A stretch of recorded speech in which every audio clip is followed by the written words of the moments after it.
This is Goddess of Science Physics. I'm Mrs. Bolvin, and this is the sixth and final part of our Newton's First Law series.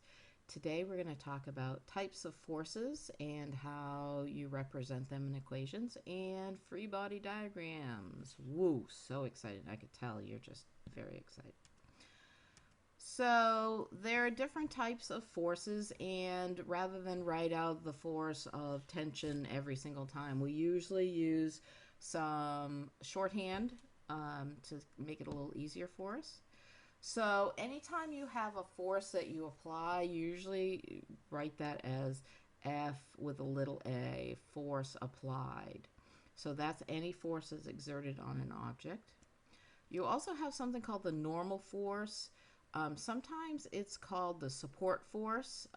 So it's either F with a little n for normal force or F with a little s for support force. I usually use the F with a little s just because it's a little easier for me to connect those two things, a support force. So obviously I should use force with a little s. And that's the force that acts against gravity. Now, if you have an object that's sitting on the table, let's say it's a statue of Edna Mode sitting on the table, because you're on Earth, obviously there's going to be a force due to gravity that's going to be pulling down on that. But if it's sitting on the table, it's not actually going to fall, it's not falling through the table. So there must be some force that acts in the opposite direction from the force of gravity, and that would be the normal force, or as I call it, the support force. We also have the force due to friction, and that's a capital F with a little f, and that acts in the opposite direction from movement. We have the force of tension, which is for hanging things, and it acts opposite the direction of gravity. And we also have a pretty big important one. It's called the net force, and that's the sum of all the forces on an object. So the second part of our thing today is going to be about free body diagrams. It's just a little sketch that shows all the forces acting on an object. And because it's a generalized thing, and we don't want to have you to do an art project to draw one of these things. For every object that we're going to use a little square box.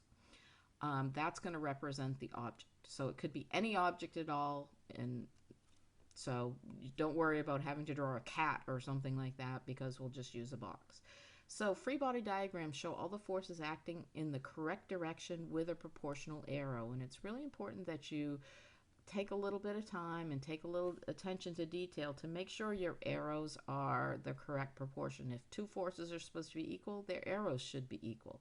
I'll show you a little bit later how to do that in another video about how to set up free body diagrams. So here's an example of a situation where you could do a free body diagram. So we've got an apple sitting on the desk. If the apple is moved, oh gosh, we're all out of order here. Here's our apple on the desk, and I kind of cheated a little bit and used a red box. We have a force going down, so that's the force of gravity. If you don't know anything else when you're doing one of these free body diagrams, if it's on a planet somewhere, there's going to be a force due to gravity.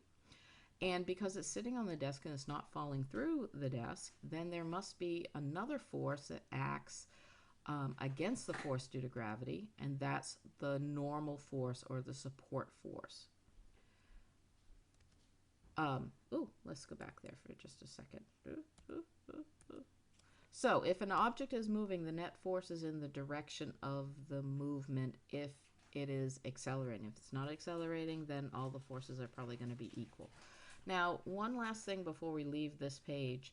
If you're not really good about drawing arrows exactly the same length, the other thing that you can do is you could just put a little hash mark across the arrows that are equal to each other. And then if you have other arrows, in more complicated ones, if you have two other arrows that are equal to each other, use two different hash marks.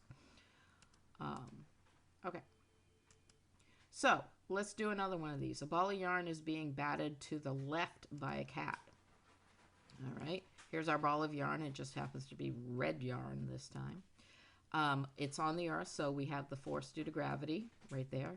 We also, because it's not falling down, we have a support force or a normal force. It's being batted to the left by the cat, so the cat is applying a force to the left. So that's F with a little a, or force applied. We also have a little bit of friction going on here. It's not that much friction, but it's still another arrow.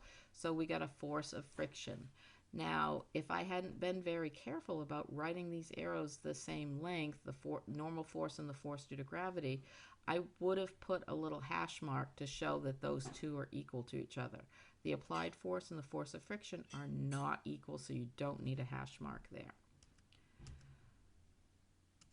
Okay, so this brings us to a concept called equilibrium. If all the opposing forces are balanced, if the normal force and the gravitational force are balanced, if the applied force and the friction force are balanced, that means that it's in equilibrium.